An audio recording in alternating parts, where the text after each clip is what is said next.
Hello everyone, welcome to another episode of the Age Group Triathlon podcast. My name is Simon, I'm a professional triathlon coach, and in this week's episode I'm going to be discussing goggles. Yes, that's right, goggles. Now you may sit there and think, hang on a minute, how on earth is this guy going to fill an entire podcast talking about goggles? Well, there's an awful lot to them, and if your goggles aren't well fitting, if they're not up to the job, it's going to have an enormous impact on your swim training as well as your racing itself.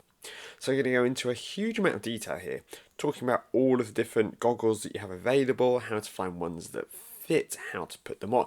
We're really going to go into the weeds here. So I hope you find it really useful no matter what your level is. Now, before I get into this, I wanted to give a little bit of a sort of a warning, a general announcement based on something that happened yesterday. Now, yesterday I was volunteering at a local triathlon, I'm not going to name which one, and I was marshalling on the bike course. Now, whilst I was on the bike course, I was at a junction where there was two junctions very close together. I was on the one without the incident. The one where the incident occurred was probably about 50 metres away from me. So it's quite close, two turns in close proximity. And the turn at the junction where the incident happened, it was a blind corner for traffic turning left, which could not see what was on the road because of a hedge, and cyclists who were making a right turn out of that T-junction could not see any oncoming traffic. Now, whilst I was manning my junction, there was the driver of a car who got very irate at a cyclist who overtook him while he was waiting to turn, which, to be honest, the cyclist shouldn't have done that, but he had his race brain on, and this guy lost his mind at this cyclist. He's probably already been held up by cyclists to get to that point, gives the cyclist the finger, accelerates hard away, and I think, oh great, here we go. And then as he approaches this blind junction, these marshals hold their hand up to ask him to wait. Now, in the UK, you can't stop traffic unless you have qualifications as sort of in road management, essentially. A volunteer at a triathlon does not have the authority to stop cars. It's an open road. But the marshals could see that there were cyclists on the wrong side of the road, and they tried to get the car to stop, and the car waited there for about 10 seconds before he thought, you know what, I'm not having any of this, and he accelerated hard around the corner just as a cyclist was taking the racing line around this corner. About 20 miles an hour, went smashing into this car. This cyclist went absolutely flying over his handlebars, went into I think it was a tree, a hedge, something like that. And it was a huge noise. It was really horrible to watch. And we weren't sure whether he had broken his collarbone or whether it was a dislocated shoulder. Something didn't look right in his shoulder. I'm hoping it was just a dislocation. That's what, that'd be the best case scenario.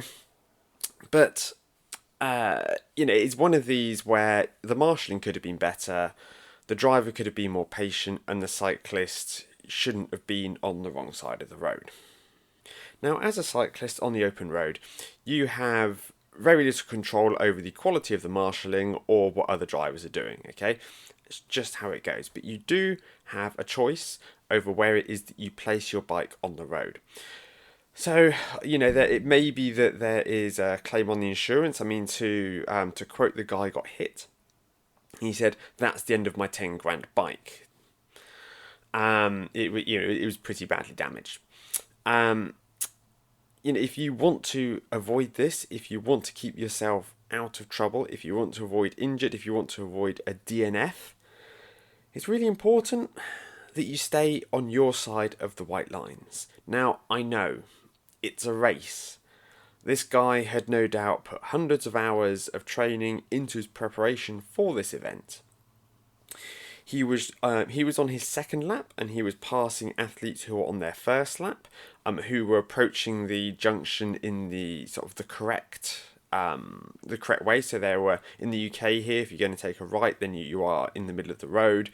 And this guy felt that it would be worth him riding on the wrong side of the road around a blind corner to potentially save 3 or 4 seconds over what for him, I imagine, judging by his cycling at least, would have been a kind of somewhere between a 4.5 hour day.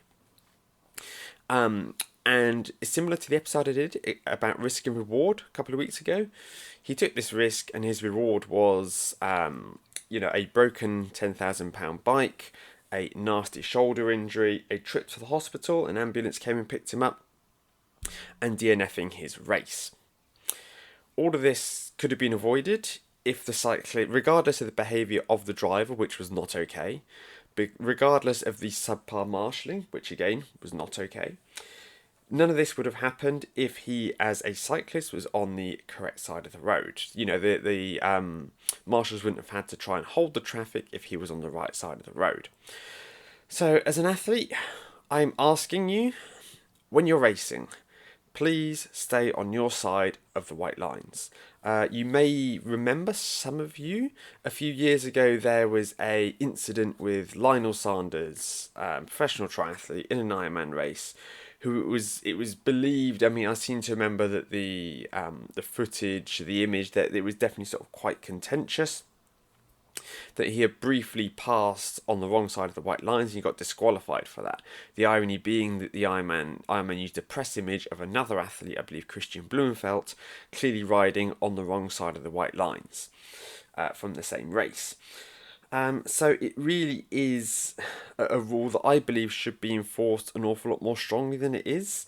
I think that no matter what the situation is, you can't afford to take the risk of going on the wrong side of the white lines, especially when it comes to corners. And I know what it's like to have that race brain. I've made mistakes myself when I've been out in races, doing time trials and the like, where you approach a roundabout, you look and you see a car coming to the right and you think, I've got space to pull out. And you pull out, and it's very clear that driver has had to slow down quite considerably because you've pulled out on them, and you think, no, hands up, that was a mistake that I made. However, especially in the UK, where a lot of our junctions are blind, please just keep yourself safe and stay on your side of the white lines. Now on to goggles. Now, the reason that goggles are so impactful is that if your goggles are not working for you, then you can have an absolutely abysmal experience in the water. Now, it doesn't matter how good a swimmer you are going to have a really rough time if your goggles are leaking, if they're ill-fitting, if they haven't got the right kinds of lenses. And it's really easy for us to make mistakes with our goggles, for us to end up with issues while we're racing surrounding the seals on our goggles. But to start with, I'm going to go through goggle selection. If you are new to triathlon as a sport, you will no doubt think of goggles as being sort of £5, £6, £7 accessories that you buy from the leisure centre, and they are what we would call socket goggles, where they don't have an especially big seal on them, and as a result, they're quite prone to being knocked off, to having leaks, to having issues. And they're if we are, when we're young and we're splashing about in the pool, we probably won't be wearing them all the time. We might have them on the top of our head, and we might put our goggles on when we decide that we want to show off and swim to the bottom of the pool, or try and pick a toy up from the bottom of the pool. These aren't really essentially sort of functional items that we wear. Now, when you are sort of training for swimming, when you're swimming freestyle, when you are swimming prolonged periods in the water, you really do need to give a lot more thought and consideration to the kind of goggles that it is that you're using. Now, if you pick up a pair of goggles from your leisure centre, chances are they will be, again, what I referred to earlier as socket goggles, which are goggles that sit within the socket of your eye. And the reason that this design is popular is because they are the ones that are used by experienced swimmers, athletes who race. The reason being that the lower the profile of the goggle, the deeper it sits within your eye socket, the less drag it creates. And competitive swimming really is a sport of thousandths of seconds. You know, if an athlete were to take a tenth of a second off of their 100-meter personal best, that would be something worth celebrating. Now, to us as triathletes, these margins are, they're hard to get our head around.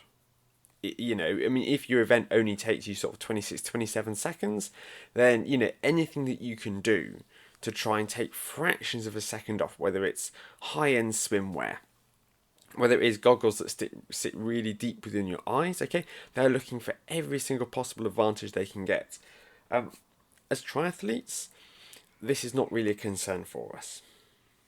However, for reasons that I don't quite understand, the majority of goggle manufacturers will still produce and sell socket goggles as being their primary offering to most swimmers. I think partly because they see, people will see the people wearing them at the Olympics, and they'll see the fast swimmers in the pool training with them, and they think, well, that's what people want.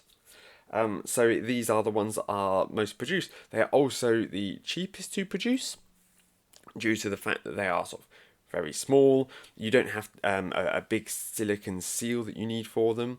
They're affordable. The downside is they're absolute rubbish. So what are the options, I hear you ask? Well, if you want a good pair of goggles, chances are you're probably not going to be able to get some from your local leisure centre. If you want what I would term to be a good pair of goggles, you're going to be looking at sort of £25 to £40 for just sort of your standard goggles. Potentially more in some cases, which I'll go into.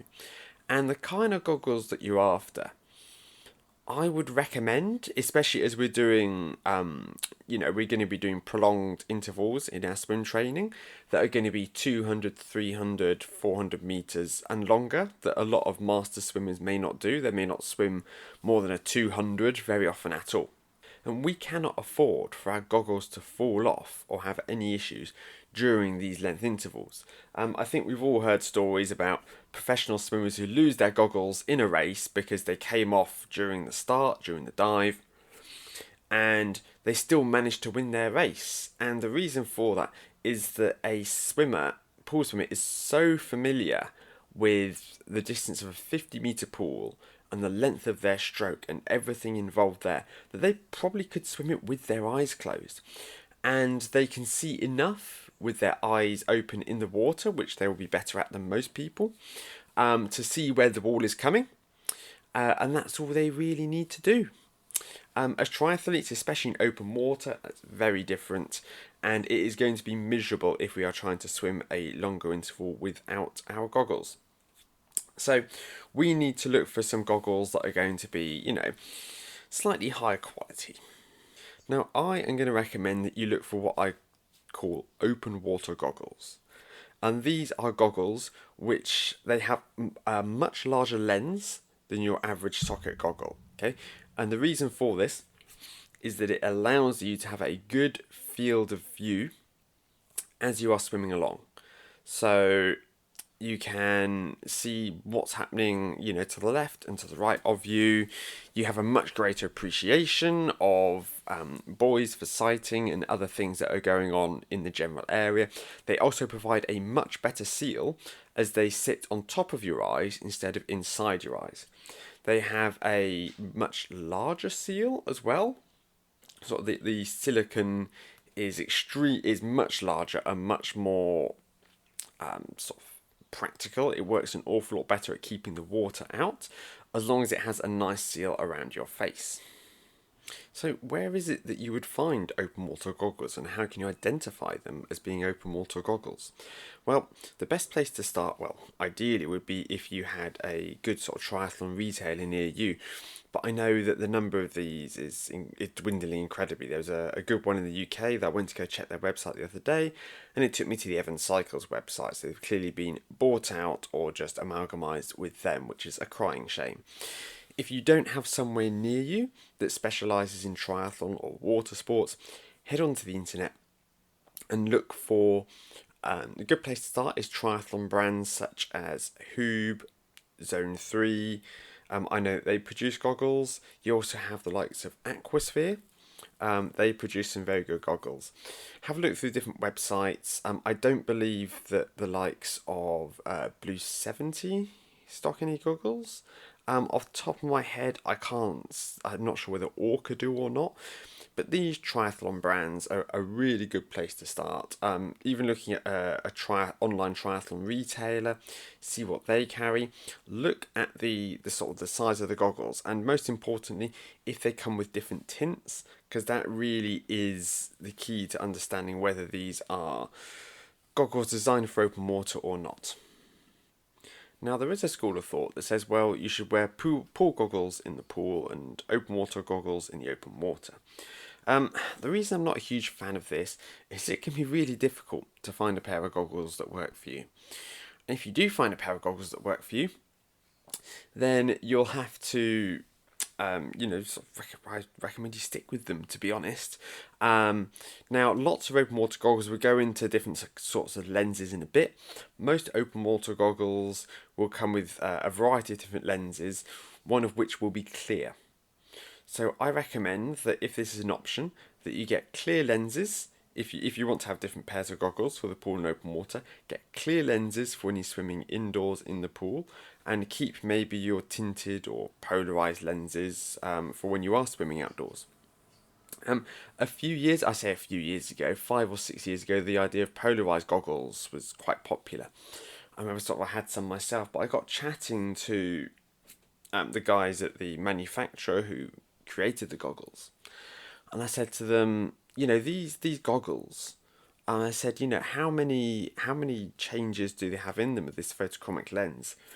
How many times are they going to change? And they said, they've probably only got around about 50 changes in them before they run out, as well. So it is probably worth keeping them for your Sunday best. Thought to myself, well, hang on a minute. Because the advertising, I remember the advert. It was a swimmer, and they had half of their face was in a pool, and half of their face was in the open water, and the goggles were different for each. And it was, the idea was that these were flexible goggles that you could wear in the pool or open water, and they'd change for the environment you're in. But they're telling me that realistically, you only want to use these in the open water because they haven't got that many changes in them. And it sort of made me think, you know what? I'm not convinced by these. And the fact that they disappeared off the market, you don't really see photochromic goggles anymore, suggests that, a number of other people felt the same. Now, as well as open water goggles, you have what I would call more sort of swim masks. Now, open water goggles, although they have a much better seal than socket goggles, and they fit a much wider variety of faces, some people, and I don't mean this in a nasty way, some people have a strange shaped face. And this is just their bone structure, nothing to do with them being attractive or not. It's simply that their bone structure is different, and they really struggle to find some goggles that fit their face. So they can opt for more of a swim mask, which is a much, much larger goggle that will cover, almost the entirety of your face and have this enormous seal. Not the entirety of your face, your eyes and the surrounding areas, cheekbones, forehead will be covered.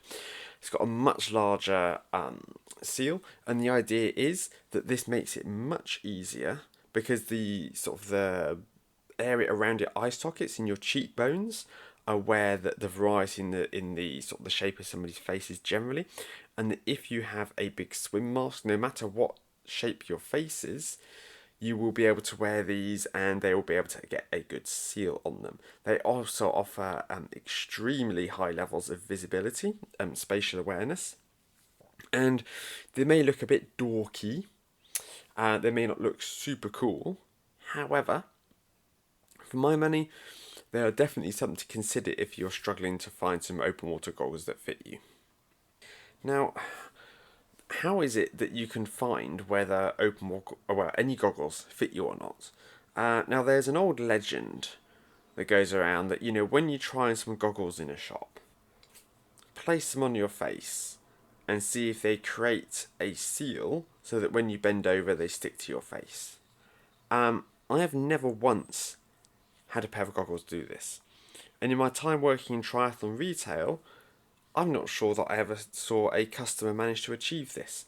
Now, I can completely understand you wanting to, if you are lucky enough to be able to try some on in person, take them out of the box, stick them on your face, and you can get an idea for the kind of seal that it is that they can create. Now, it may be that you try them on and that you can just tell that they're not going to create a good seal at all.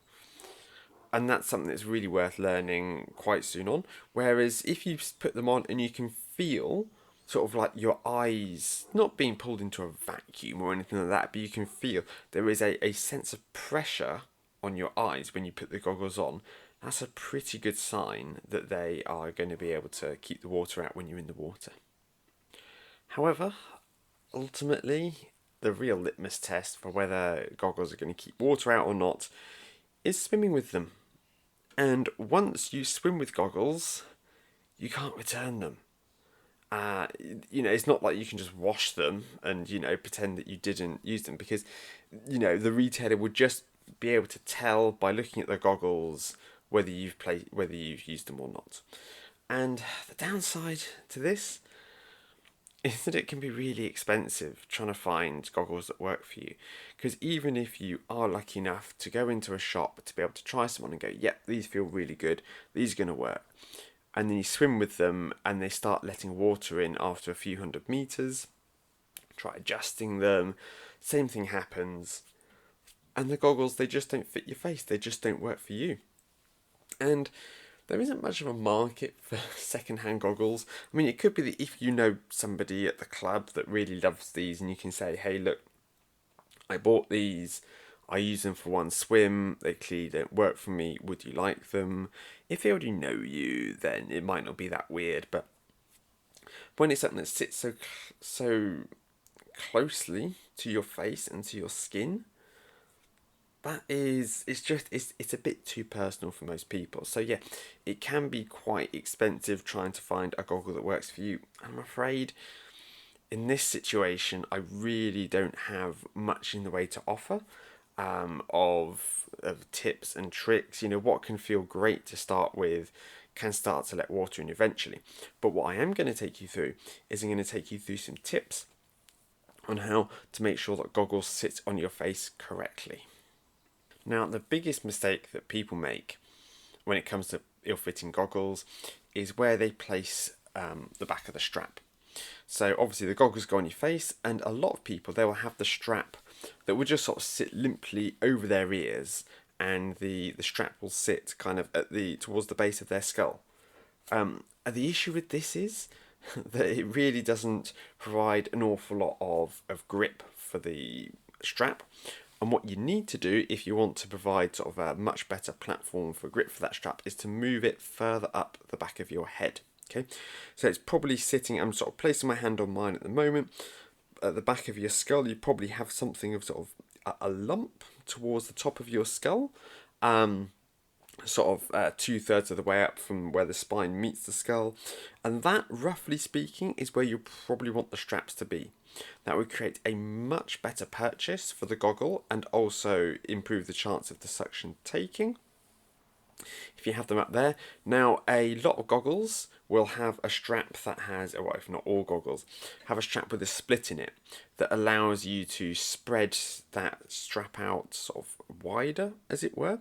You can do this, you can play around with this, and if you're trying to find goggles that work for you, if you are using a pair of goggles for the first time, I recommend you swim 100 meters with them, and if they let water in, adjust the strap a little bit, move it up, move it down, make it wider, make it narrower. Really play around with it to try to find a way to make these goggles fit you, because this kind of user error with the strap is probably the biggest sort of cause of people returning goggles that might fit them perfectly well. They just didn't have them set up properly. Now, this next one is one that I still fall foul of after all these years, and I imagine that all triathletes do. Now, as triathletes, when we race, we have to wear swim caps so we can be identified even if we're in a pool. And so as a result, most of us will train with a swim cap. because it just helps us get used to swimming with one on. It improves visibility in open water, and it also improves hydrodynamics and speed in the water. Should point out at this point, swimming caps are not meant to keep your hair dry. They are there primarily for the sort of that streamlined effect. So if you are tearing your hair out, trying to find a swim cap that will keep your hair dry, I'm afraid such a thing does not exist. You'll always get water in there. Now, with goggles, what we want to make sure is that when we are putting our goggles on, that they are not interfering with the swim cap at all. The mistake that can be made is you put your swim hat on, first is already on your head, and then you place your goggles over your eyes, and there is an overlap between the hat and the goggles. And what this does is it immediately breaks the seal on the goggle and will let water in. The seal on the goggle needs to be in continuous contact with your skin.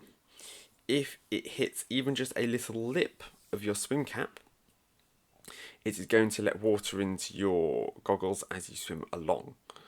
So if you are really struggling with this, maybe when you're testing goggles to see what that works for you, if you can, swim without a swim cap so there isn't that interference. Especially if with those with much longer hair, that might be difficult. If possible, just to help get the seal right, find out if the goggles work for you. It can be worth swimming without a swim cap just to see how it goes. However, it's not something I would recommend you do regularly, just for a length or two to see if the goggles work, and then put the cap back on. And when, this is a mistake that's easy to make if you finish a length, you take your goggles off, whether it's to give them a bit of a clean, to look at the set in front of you, to chat to someone, whatever the reason is, you're removing goggles between sets.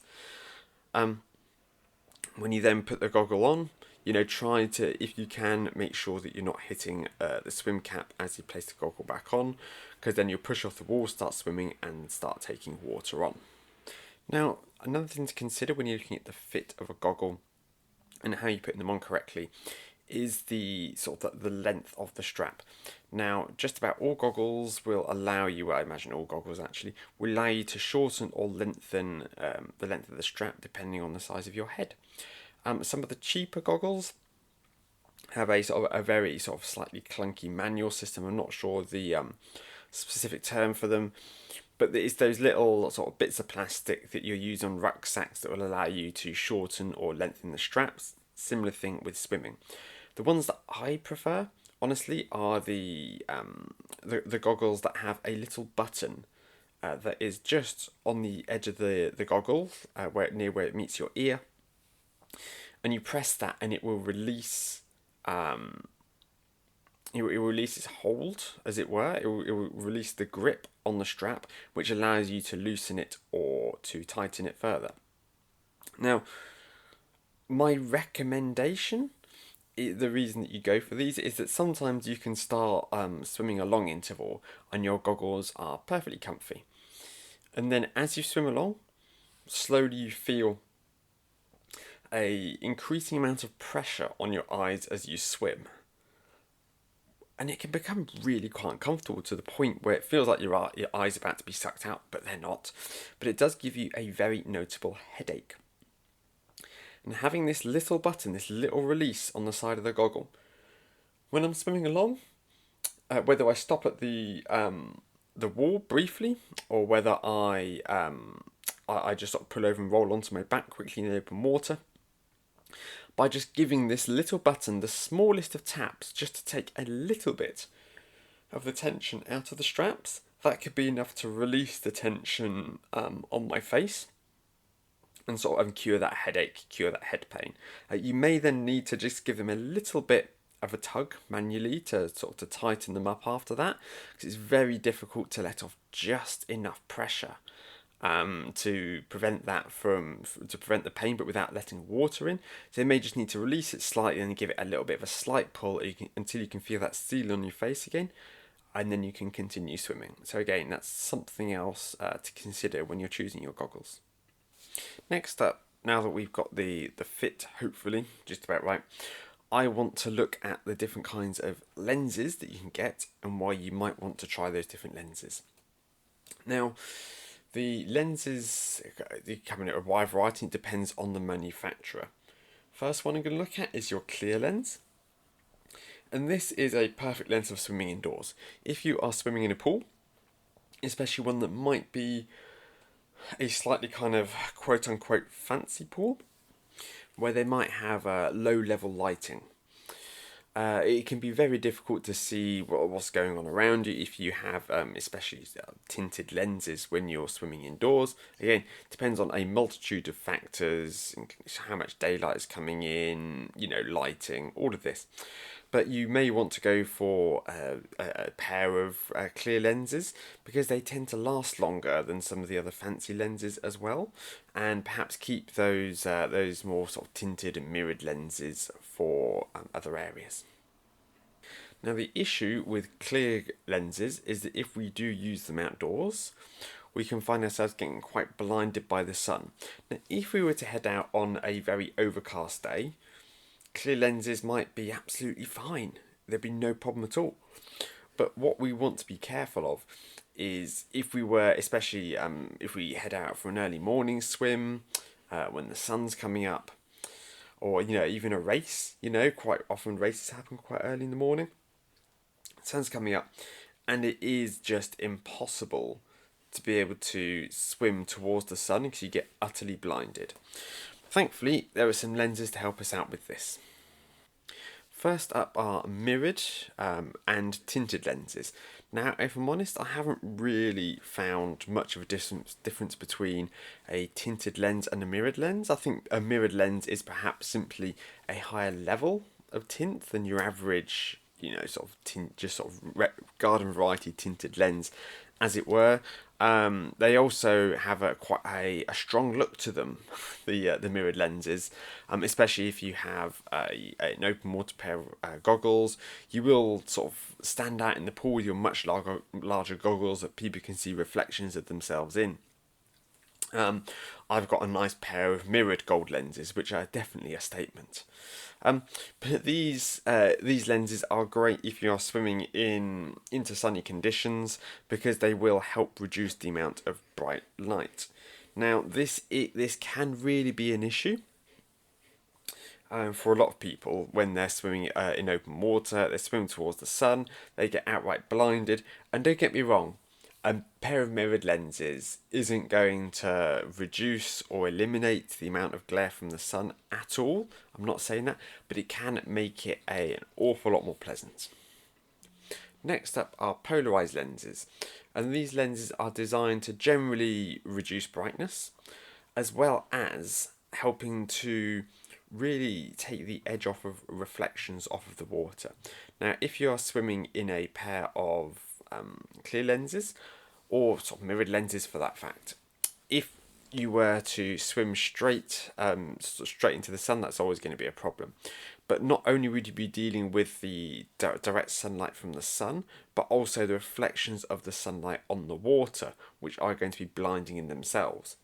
Polarized lenses, I won't explain how they work, it's very difficult to explain without a diagram, but they remove sort of largely reflections as you're in whichever situation you're in. So it allow you, as an example, to see straight through a car window rather than seeing a reflection of yourself. Sorry, that was my dog huffing, who is currently lying on my lap as I record this because she's an absolute suck and she needs attention at all times. So back to goggles. The polarized lenses, they really are a good option to have in your arsenal, if only to try, assuming that you have the sort of the privilege to be able to try different kinds of lenses and see what works for you.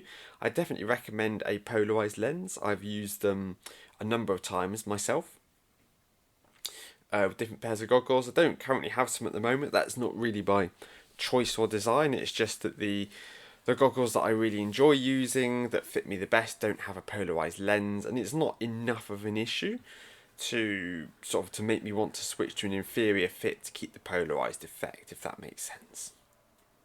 The other kind of lens you can get is a blue tinted lens, which honestly I've not used myself. But I understand that due to sort of the wavelengths of the colour blue, it just helps reduce the general sort of brightness and glare when you're swimming. Honestly, I don't see them around an awful lot, but I really recommend, like, if you have the cash, okay, and I'm aware that not everyone is in this position, but if you find a pair of open water goggles that really work for you, chances are they will come with a variety of different lenses. Again, if you can afford it, I do recommend you get one of each type of lens and find out which one it is that works for you in different conditions. Because if your goggles aren't up to scratch, then all of the hundreds of hours of pool training that you've put in can be wasted. To give you an example, in 2021 I did the triathlon in Leeds, the World Triathlon, British Triathlon, big event that they do, or they did at the time in Leeds, and we got the directions to the venue were not particularly good, and as a result we ended up getting stuck, lost around the road closures, and I turned up in the nick of time. And I've been unable to source my goggles, and so I had just grabbed my girlfriend's as a last minute thing.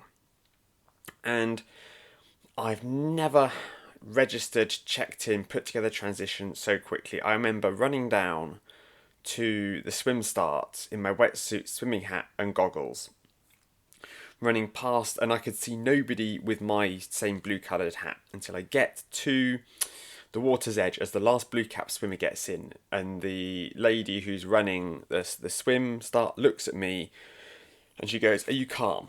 And I say, "Yes," which I was stressed, but like, I have done hundreds of open water swims, I'm calm, I can do this. Right, off we go, get in. As soon as I started swimming, my goggles started leaking, and I must have had to stop, treading water, floating on my back, adjusting the goggles, trying to get them to work. And I'd used them once or twice before, but it cost me, I reckon, about 5 minutes. 5 minutes added on to my swim time over 1,500 metres. Because I had to keep stopping. My goggles kept filling up with water. I tried to swim with them as they were filling up with water, to think, let's just push on, let's get on with it. But then you lift your head out of the water to sight and you cannot see where you're going. And again, I don't know what I would have swum if it wasn't for the goggles. I mean, obviously, at that time, 2021, there wasn't much chance to swim in pools, so I think everybody was a bit swim rusty. But I had an absolute mare because my goggles were letting water in. And so it's really important that we get the choices of our goggles right. It's the shape, it's the fit, it's making sure they sit on our face well, is having the right lenses. If you have the wrong lenses and you end up swimming off course because you can't see where the next buoy is, you could end up losing minutes off of your time because of this. And it seems like such a waste when you consider all of the time, energy, investment, everything you've put into training for this swim all goes up in smoke because you were let down by your goggles. And unfortunately, no matter how well you plan everything, obviously what I did at Leeds wasn't ideal. It was a fact of just me losing my normal goggles, but through no fault of your own, sometimes it could be that another competitor knocks them off. You can really get yourself into issues. And on the note of goggles on race day and disasters, it is not unheard of for people's goggles to snap when they are putting them on race day. Now, I'm not saying this is a common occurrence, it is a very rare occurrence, but if you've only got one pair of goggles and they snap on you at the start line, you're in a lot of trouble. What are you going to do? You get a heads up breaststroke, you can't really swim most people can't swim front crawl. They're facing the water without goggles. You're in a huge amount of trouble, so it is always worth packing a spare pair with you in your bag when you go to races, even if they're not your racing goggles, even if they're not the ideal pair, just have them on hand so you have something to use.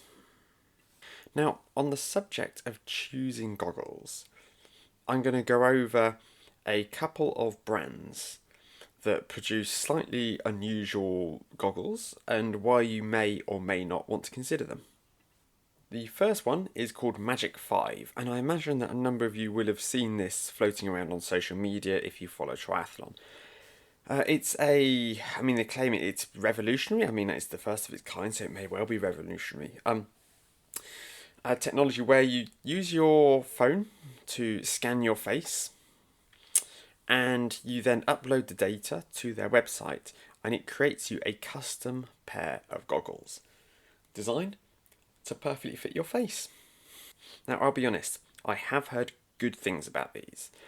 They've only been around for sort of 4 or 5 years, I think it is, but I know a lot of people who have really struggled to find any goggles that work for them, but they've had these custom made goggles and they have really worked for them. I haven't heard many bad things about them actually. So if you are really struggling for goggles and you just can't find any that fit your face, which I don't, it's not impossible by any means, then getting a set of these, it could be a good way to solve that problem. It was definitely something I considered. Now, as you can imagine, if they're creating these for you from scratch, they're not cheap.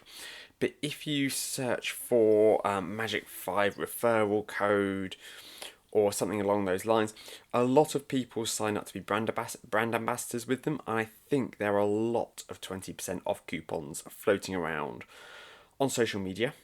So do have a look and see what it is you can find out there. Next up are the Form goggles. Now these are very fancy goggles. They talk to your watch, and what they do is as you're swimming, they project your average pace, and you can change the data fields, but you can have data in front of you as you're swimming, which is pretty revolutionary in a way, because it's impossible to know how fast it is that you're swimming or any data points while you're actually swimming an interval without looking at your watch, which honestly is not really suitable when you are, is not the way to go when you are training. So these are potentially game changing for people who love to have all this data. They could especially be useful if you are following a session where you're trying to hold a target pace and you want to know how close you are to that target pace. Now, it's nothing that sort of a tempo trainer can't do, but it is nice to have that sort of that visualization.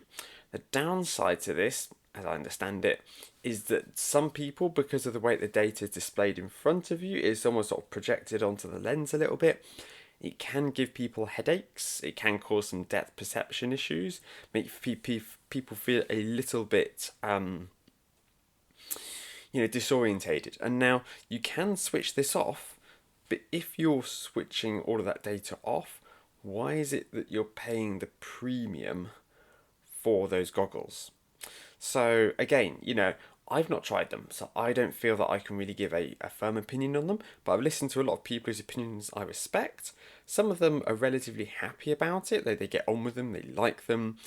Others really didn't get on with them. So it really is one of those things that you need to try for yourself, but they're not cheap, so this could be quite an expensive experiment. And on top of the initial investment, you also have to pay a subscription model to get to use the data functionality, as well as the second, in my opinion, more interesting functionality.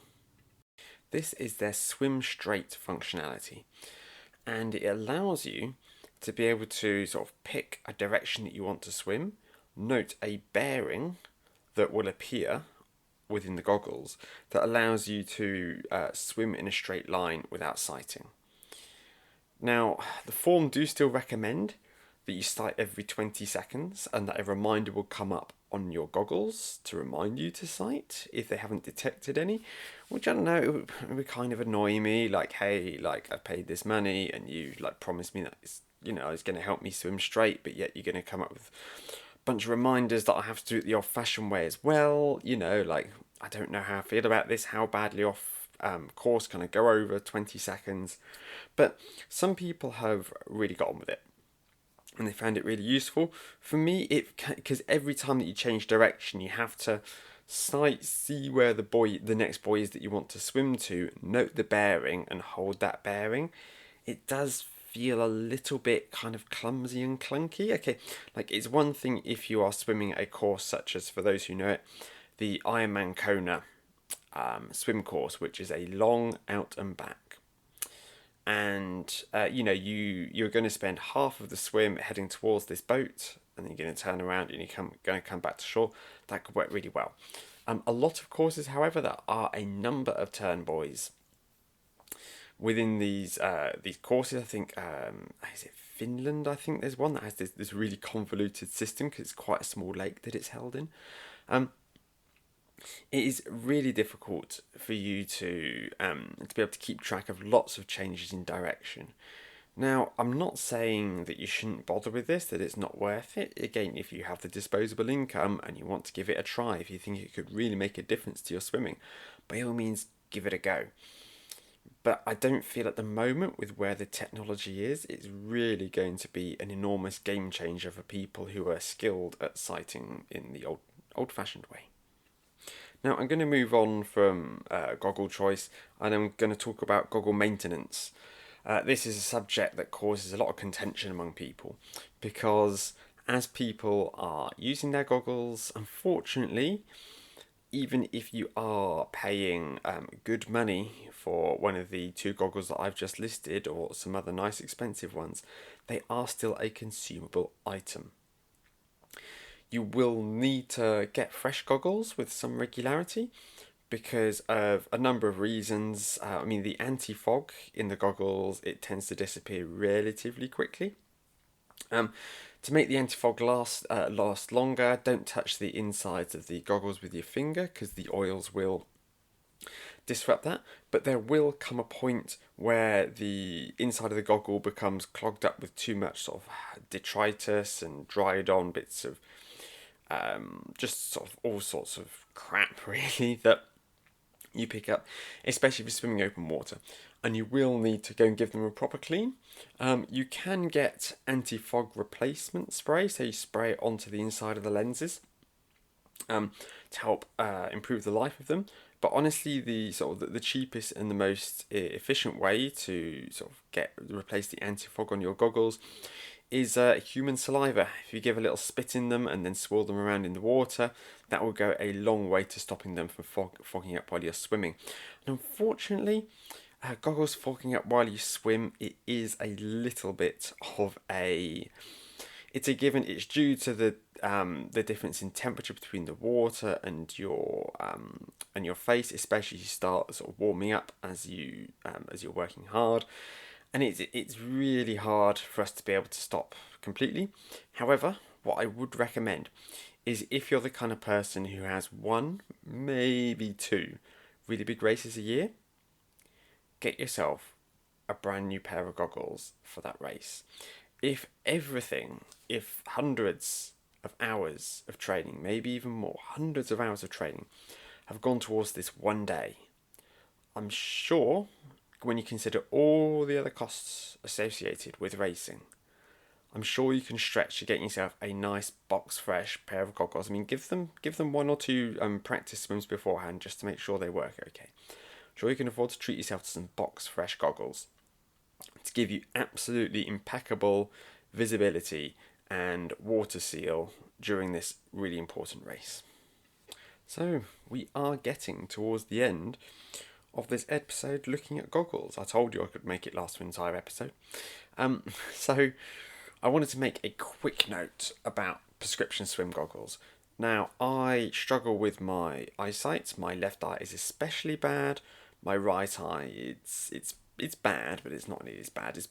Both eyes are bad enough that I couldn't use a pool clock to track my swimming, so I unashamedly use a watch. Haters, feel free to hate. Now, when I've looked around in the past, and I've actually purchased a pair of prescription goggles, and honestly, they were a load of rubbish. The lenses were of poor quality. They were sort of that socket very sort of standard recreational goggle type fit, and they're just not suited for use within training.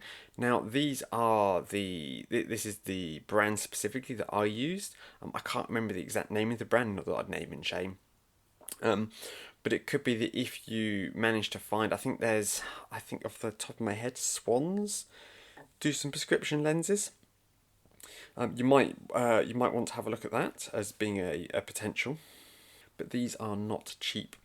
Now, how is it that somebody who does struggle with short-sightedness, who would normally use glasses or contact lenses, how is it that we can manage this situation? Because when I was working as a swimming teacher, I did wear my contact lenses in the water because, I needed to see the children around me.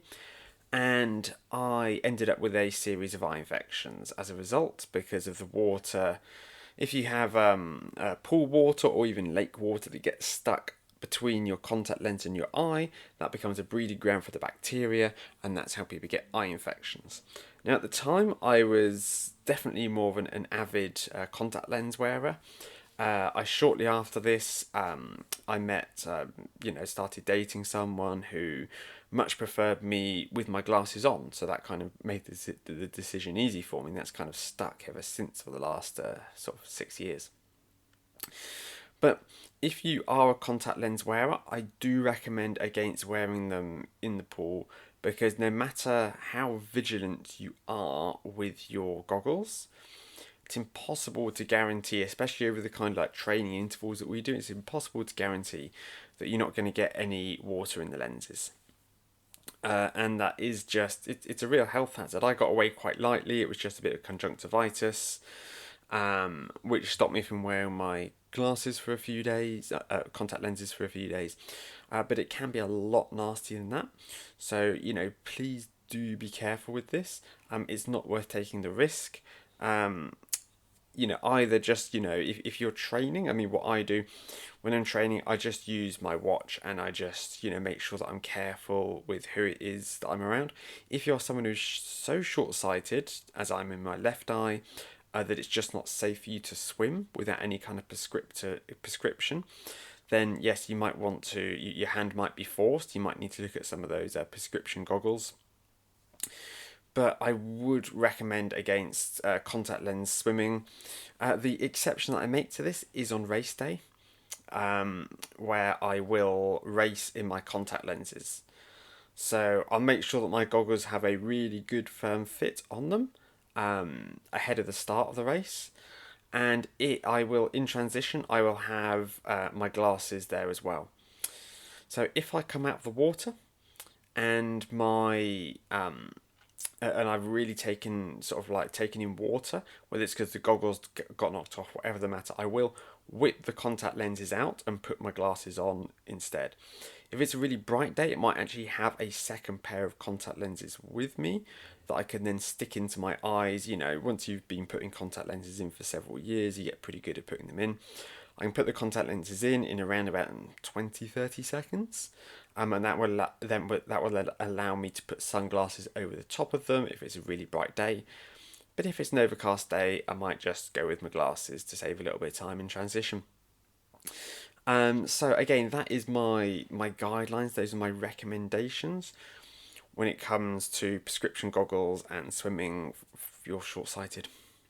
So I think that is it. I think I've covered all of the individual areas concerning goggles. I might have forgotten one or two, but realistically, I think that is that all tied up. Now, before I leave, I have a favour to ask of you. Now, I would like to get some of the listeners more involved with the show.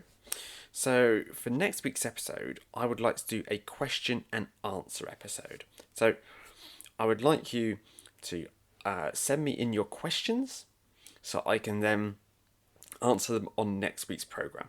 Now, I would like you to send me questions that are relevant to triathlon, obviously, but also ones that aren't overly specific. So I don't mind if, for example, you ask, how it is that I can manage my training around shift work. That is perfectly, that I'm perfectly happy to answer that question. If you send me a question asking for help with scheduling your training around shift work, and you send me all of your shifts and ask which workout you should be doing on which days, that's only really going to be beneficial to you. that's not going to be so interesting to the rest of the listenership. Okay, so some sort of general questions would be fantastic, and I can go through and answer them on next week's show. So, for more details on this and how to submit your questions, have a look down in the show notes, or you can just email me at simon@faisontriathlon.com. Thank you once again for your company this week. I hope that you learned something new about swim goggles there. All the best for your training in the week ahead, and I'll see you all next Tuesday morning.